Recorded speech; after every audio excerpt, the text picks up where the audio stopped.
రే Kiran, school కి time అవుతుంది కదరా, ఇంకా ఏం చేస్తున్నావు ఇక్కడ నువ్వు? నాన్న, నేను ఈరోజు స్కూల్ కి వెళ్ళను. నాకు కడుపు నొస్తుంది. రే, మొన్ననే కదరా ఆదివారము, ఇంటి దగ్గర ఉన్నావు కదా.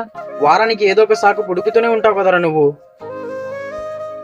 సరేలేరా, ఆ టాటా దగ్గర చూపించి నేను పనికి వెళ్తాను. ఇంటి దగ్గరకు వచ్చి పడుకోరా, నువ్వు ఎక్కడికి తిరగకుండగా, సరేనా? ఆ, సరే నాన్న.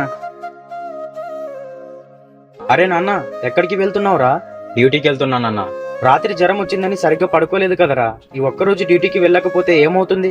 పొద్దున్నే మా మేనేజర్ సార్కి ఫోన్ చేశాను నాన్న, నాకు ఈ రోజు జ్వరం వచ్చింది, లీవ్ కావాలని. కానీ ఆఫీస్లో ఏమో వర్క్ ఉందంట, తొందరగా రమ్మన్నాడు.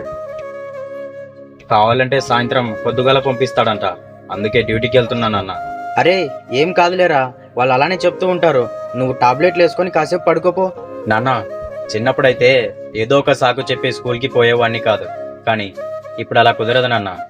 జ్వరం వచ్చినా కూడా ఇంజెక్షన్లు టాబ్లెట్లు వేసుకొని మళ్ళీ తిరిగి పనిలోకి పోవాల్సిందే నాన్న. మనలాంటి వాళ్ళకి మైండ్లో ఒకటే రన్ అవుతూ ఉంటుంది. 1వ తారీఖు house rent, EMI, current bill, ఇలాంటివి చెప్పుకుంటూ పోతే చాలా ఉన్నాయి నాన్న. జ్వరం వచ్చినా కూడా నెలంతా పనిలో కష్టపడాల్సిందే నాన్న. ఎందుకంటే కుటుంబ బాధ్యతల్ని తీసుకున్న వాళ్ళం కదా. వెళ్ళొస్తానన్నా, తొందరగానే వస్తాలే. సరేరా, జాగ్రత్తగా వెళ్ళు.